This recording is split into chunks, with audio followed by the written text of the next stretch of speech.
today in First Fruits. This is a chapter by chapter Bible study series and we're in Job. We are almost there. We are almost to God's response to these speeches that we have been reading about for a while. We're now in chapter 27. Currently, Job's friends have fallen silent. They are not saying too much. We actually don't hear from any of Job's friends until Elihu, and then we hear from God. Job continued his discourse, saying, sounds like a closing testimony. As God lives, who has deprived me of justice, and the Almighty who has made me bitter. As God lives, that's oath speech. He's swearing that he has been truthful and faithful. And Job is being shockingly honest here. He is saying that God is the one who's wronged him and then calls God as a witness.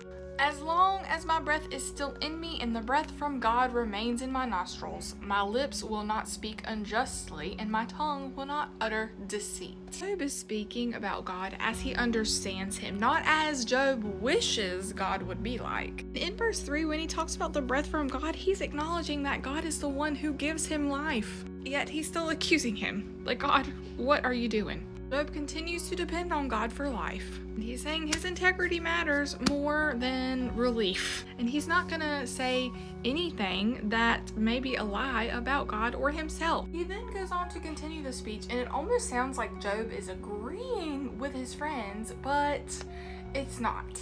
Verse 7, may my enemy be like the wicked, and my opponent like the unjust. It is almost like he is turning their theology on them. What hope does the godless person have when he is cut off? When God takes away his life, will God hear his cry?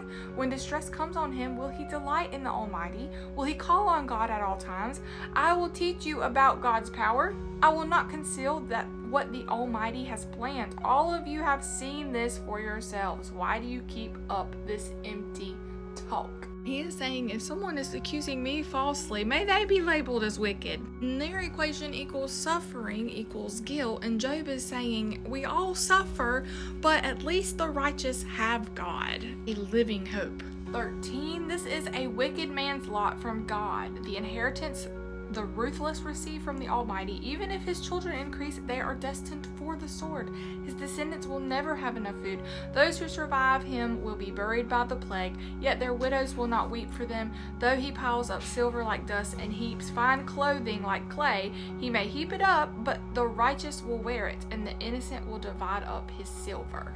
Even the temporary pleasures of this world and what prosperity that the wicked may have, it will not last. God wins in the end, and his people are saved.